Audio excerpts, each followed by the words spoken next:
Hi everyone, welcome to another data recovery video. This time we've got a Western Digital 2TB desktop hard drive in for data recovery because there's a BitLocker problem. The customer says it's got BitLocker and they don't know the password or how to unlock it. Now the background information is they've had a problem with this desktop computer and they've booked some kind of on-site repair service where a computer technician has come out, spent a lot of time trying to get this computer to work, and now they've lost all their data, they've removed this hard drive and they've brought it into Zero Alpha for data recovery.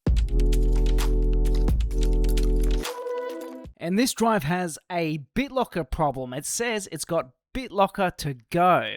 And if we click on the unlock drive, we get this error message come up. BitLocker.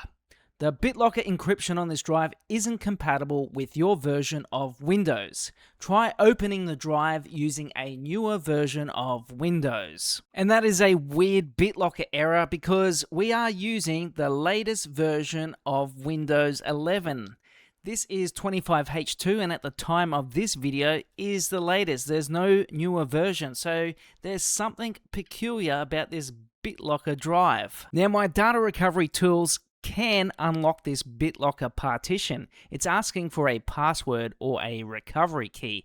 However, the owner says BitLocker was never installed or used and they don't have a password or recovery key. When I scan this drive, I do find unencrypted data. For this case, I will be able to get all the photos and documents back for this customer. What I think has happened is someone has been booked to come on site to repair this computer, and I think they may have run some kind of update or installation. They've actually overwritten this drive with a BitLocker partition, but I'm still able to find most of the old data, and luckily I've been able to find all the old data that's still there before this destructive BitLocker process was run. If you've lost your data because of a BitLocker problem, leave a comment with the error message. And if you need data recovery, visit us at zeroalpha.com.au.